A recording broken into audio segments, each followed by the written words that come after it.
राम राम, जय श्री राम। बाबा सादगी के चैनल पर आप सभी मित्रों का हार्दिक अभिनंदन है। 9,500 फीट की ऊंचाई पर खड़े हैं। जिस पवित्र स्थानों के दर्शन करने के लिए आए थे वो दर्शन कर लिए हैं।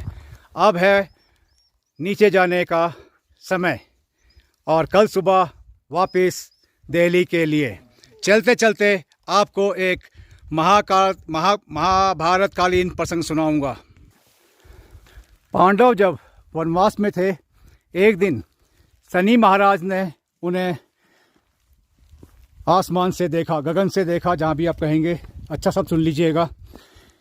उनके मन में विचार आया कि देखें पांडवों में सबसे ज़्यादा विद्वान कौन है। आनन फानन में उन्होंने कई योजन में फैला एक माया महल बनाया, जिसमें उन्होंने 4 दिशाओं में 4 प्रवेश द्वार बनाए। अभी आप ये पौधा देख रहे हैं, इसका नाम है बटेरू। इसकी खासियत ये है कि बरसात में भी आप इसको जलाएंगे तो ये जलेगी। ये पौधा आपको सिर्फ हिमालय के ऊंचाई पे ही मिलेगा और उत्तराखंड में इस पौधे कहते हैं घिंग्यारू। सबसे पहले भीम वहाँ पे आए तो भगवान शनिदेव ने द्वारपाल का रूप धारण किया हुआ था। भीम उनके पास पहुँचे और इच्छा प्रकट की कि मैं इस महल के अंदर प्रवेश करना चाहता हूँ। तब द्वारपाल बने शनिदेव महाराज ने कहा कि मेरी कुछ शर्तें हैं। तो भीम बोले, बताइए। बोला, पहली शर्त यह है कि आप इस महल के एक ही द्वार में प्रवेश करेंगे। भीम बोले, ठीक है। फिर शनिदेव बोले, अंदर आप क्या देखेंगे वो बाहर आके मुझे बताएंगे और फिर मैं आपसे एक प्रश्न करूँगा, उसका जवाब आप मुझे देंगे। यदि आपने जवाब नहीं दिया तो आपको कारागार में जाना होगा। भीम ने कहा, ठीक है महाराज, और वो पूर्व दिशा के द्वार की ओर बढ़ चले।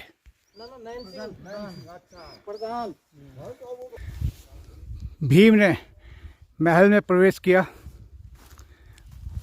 अंदर जाते ही उनकी आंखें चकाचौंध हो गई। ऐसे ऐसे दृश्य देखने को मिले जिन्हें देख के वो अचंभित हो उठे।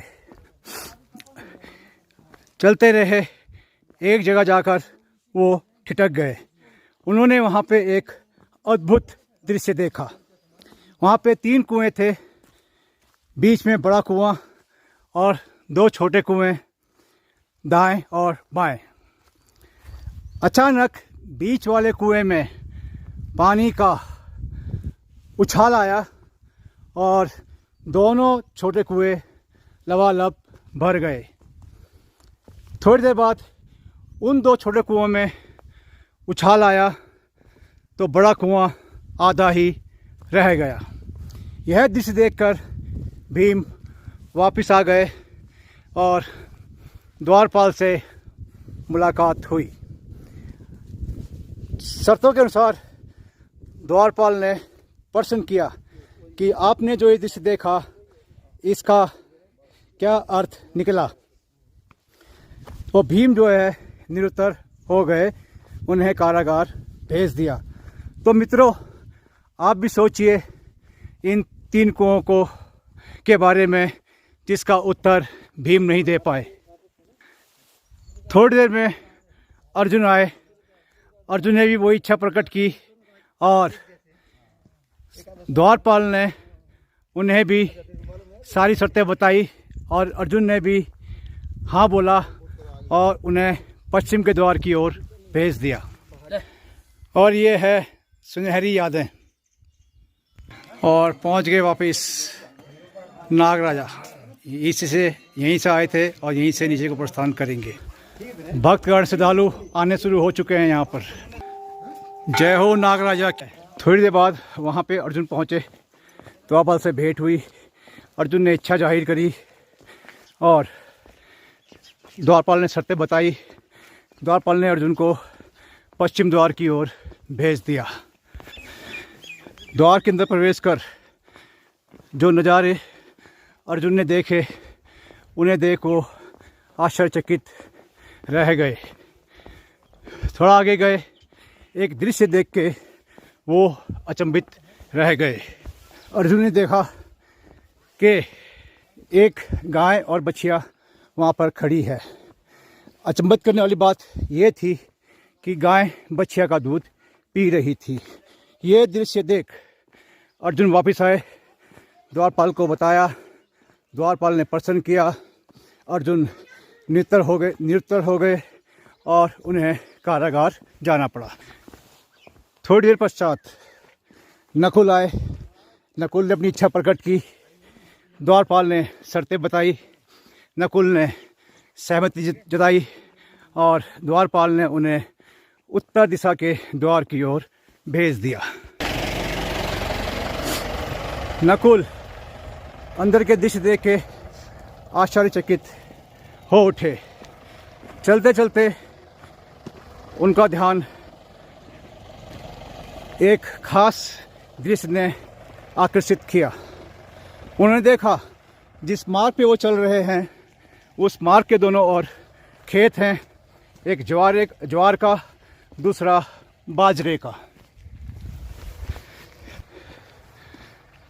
ज्वार के खेत में ज्वार के पौधे पे बाजरा हो रहा था और बाजरा के पौधे पे ज्वार हो रहा था। यह दृश्य देख नकुल वापस आए, द्वारपाल से बात की और जवाब उत्तर नहीं देने पर द्वारपाल ने उन्हें कारागार में भेज दिया।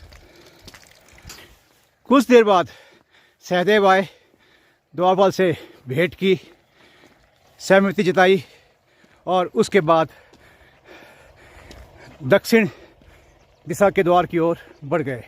अंदर जाके उन्होंने देखा और आश्चर्यचकित रह गए। आगे बढ़ते गए, एक जगह पर वो ठिठक गए। उन्होंने देखा सोने के एक सिक्के पर बहुत बड़ी शिला टिकी हुई है और डिगमिग करके हिलाने का प्रयास कर रही है। सहदेव वापस लौटे, द्वारपाल से भेंट की, द्वारपाल को सारा किस्सा बताया। द्वारपाल ने प्रश्न किया जिसका उत्तर सहदेव नहीं दे सके। उनको भी कारागार में जाना पड़ा। इस जगह का नाम है मुखैम। जब काफ़ी देर हो गई, चारों भाई नहीं लौटे, तो युधिष्ठिर चिंतित हुए और ढूंढते ढूंढते वो भी महल के पास पहुंच गए। द्वारपाल से भेंट की, आने का कारण बताया। द्वारपाल ने कहा आपके चारों भाई कारागार में बंद है। बोला आप उन्हें बुलाइए, उनके प्रश्न का उत्तर मैं दूंगा। द्वारपाल ने चारों भाइयों को बुला लिया। युधिष्ठिर ने भीम से पूछा, भीम आपने ऐसा क्या देखा जिसका आप उत्तर नहीं दे पाए और कारागार में जाना पड़ा? पसीने से तर हो चुका हूँ और घुटने में हल्की सी तकलीफ शुरू हो चुकी है। यहीं से खड़े खड़े आपको पूरा नज़ारा और प्रसंग पूरा करूँगा यहाँ पर। भीम को बुलाया गया, चारों भाई को बुलाया गया। भीम ने बताया कि उन्होंने 3 कुएं देखे, पूरी कहानी बताई। उसके बाद युधिष्ठिर बोले द्वारपाल से, महाराज इसका मतलब हुआ है कलयुग में ऐसा होगा कि एक पिता 2 पुत्रों का पेट भरेगा, किंतु 2 पुत्र एक पिता का पेट नहीं भर पाएंगे। ऐसा हो रहा है या नहीं? फिर आई अर्जुन की बारी। उन्होंने गाय और बछिया वाली बात बताई। तो युधिष्ठिर बोले इसका मतलब हुआ कि कलयुग में जब पुत्र पिता की देखभाल नहीं कर सकेंगे तो पुत्री माता पिता की देखभाल करेगी। तो ऐसा अभी हो रहा है या नहीं? उसके बाद बारी आई नकुल की। नकुल ने बाजरे के खेत वाली बात बताई।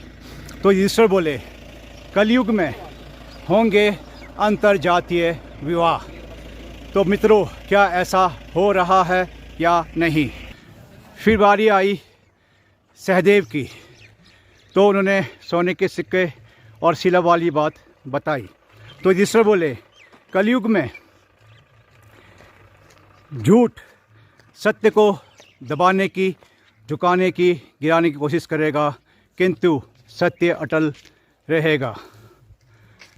तो मित्रों, क्या अभी ऐसा हो रहा है या नहीं? एक बात कहना चाहता हूँ। आपने देखा होगा कि मैं अपने वीडियो के अंत में नहीं कहता हूँ कि लाइक करें, सब्सक्राइब करें। उसकी वजह यह है मेरा प्रभु पे, अपने प्रभु पे अटूट विश्वास।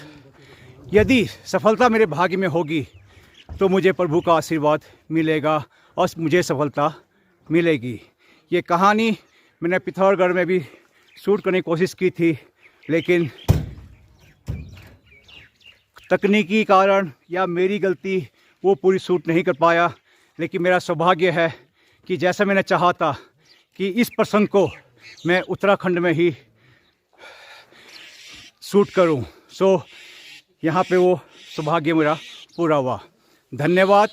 जय श्री राम, जय देवभूमि उत्तराखंड, भारत माता की जय, जय हिंद।